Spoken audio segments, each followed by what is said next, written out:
A paz do Senhor, minhas irmãs. Eu estava aqui fazendo a leitura da palavra, que lá em Marcos, né, a partir do capítulo 4, que a partir do capítulo 4, que está no versículo 26, que fala sobre a parábola da semente.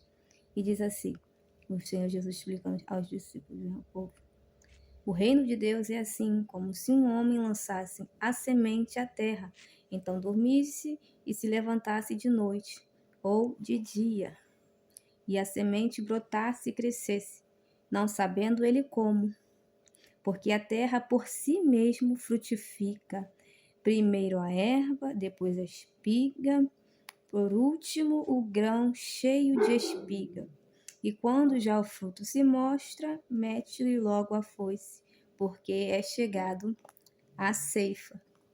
E eu passei lá para o capítulo 5, que o Senhor Jesus vai ao encontro, né, do endemoniado gadareno. E ali no versículo 15 desse capítulo 5 está escrito assim: e foram ter com Jesus e viram o endemoniado, o que tivera legião, assentado, vestido em perfeito juízo, e temeram. E aquilo tinham visto, contaram-lhe o que acontecera ao endemoniado e acerca dos porcos, e começaram a rogar-lhe que saísse das suas terras. E entrando Jesus no barco, rogaram que fora endemoniado que o deixasse estar com ele. O endemoniado queria, né, seguir Jesus ali. E o Senhor Jesus vai e fala para ele: vai para a tua casa, para os teus, e anuncia-lhe quão grandes coisas o Senhor te fez e como teve misericórdia de ti. E aqui eu vejo uma concordância entre a parábola da semente e entre a libertação desse homem. Porque ali naquela região, eles temeram tanto aquilo que aconteceu para aquele homem com aqueles porcos, que eles não aceitaram Jesus ali. Eles ficaram com medo do que viria. Se aquilo ali já foi espantoso para eles, o que mais viria para eles? Então eles não aceitaram Jesus, eles pediram que Jesus se retirasse. Mas ali o Senhor Jesus deixou uma semente. Oh, aleluia, Senhor, obrigada, Espírito Santo, por essa revelação. E a palavra vai dizer que a semente, quando ela é plantada em boa terra, ela dá frutos. E ela, por si mesma, a terra frutifica. E primeiro dá a erva, e depois a espiga, e por último o grão cheio de espiga. Então aquele homem foi plantado ali. A semente de Jesus foi plantada ali naquela terra através daquele homem.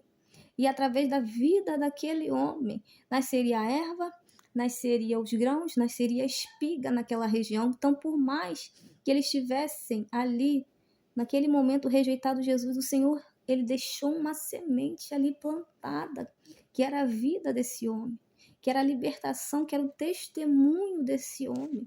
Às vezes só somos nós em uma terra seca, em uma terra que deserta, mas a nossa semente está plantada e ao tempo certo ela dará o fruto. E através desse fruto será ceifado para dar mais frutos.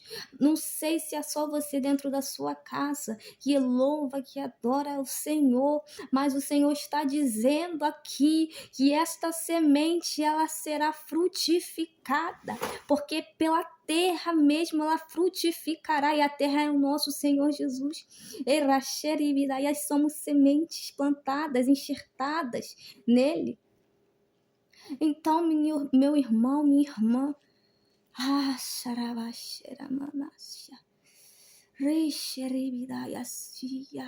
naquela região do Gadareno era apenas ele ali para pegar o evangelho. Numa região, eu não sei o tamanho, a expansão daquela região, mas eu sei que muitas pessoas habitavam ali.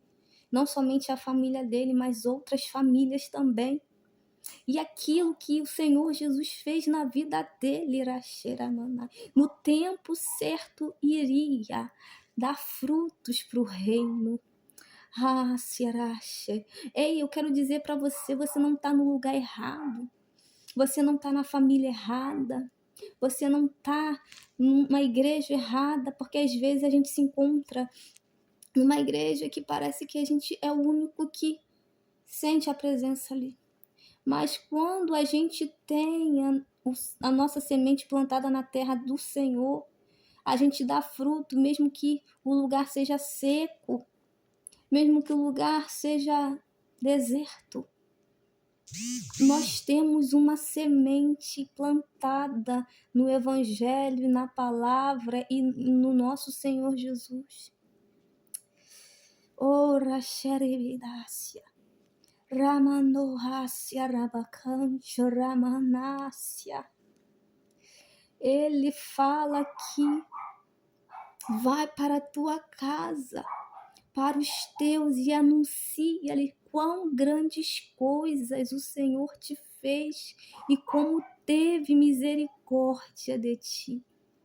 Agora tu imagina um homem que andava nu, que nada podia prender ele, que nada podia curar ele naquela região, que nada podia segurar aquele homem, vivia em sepulcros, dando um testemunho desse naquele povo, para aquele povo ver o poder transformador do Senhor na vida dele. Quantos frutos ele não geraria? Ravaserebidayacia norácia, rabanácia.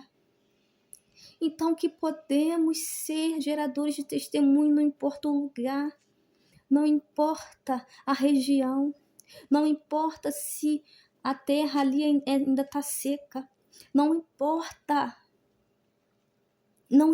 se as pessoas falam, eu não aceito isso, mas eles vão ter que ver o que o Senhor Jesus fez na tua vida. Eles vão ver o que o Senhor Jesus fez através do poder dele na tua vida. Às vezes você se encontrava igual esse gadareno. Às vezes você se encontrava igual esse homem a qual ninguém podia segurar.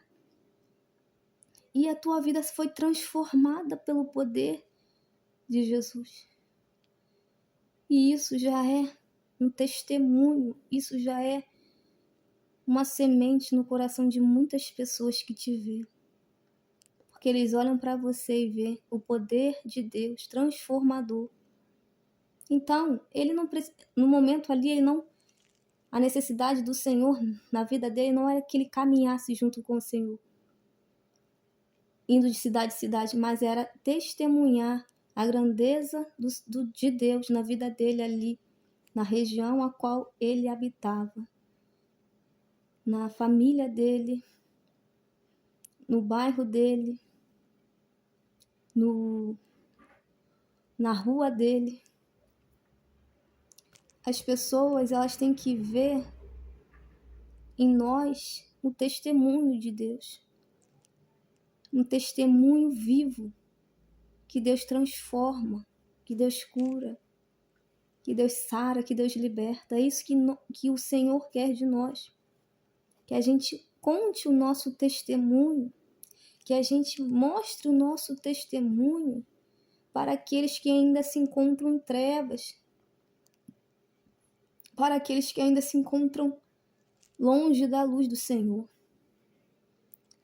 Então que vocês possam receber essa palavra, que não somente vocês, mas eu também, seja um testemunho de mudança, de transformação, para a glória do Senhor Jesus. Para a glória do Senhor Jesus. Em nome de Jesus. Obrigada, Senhor, por essa palavra. Amém.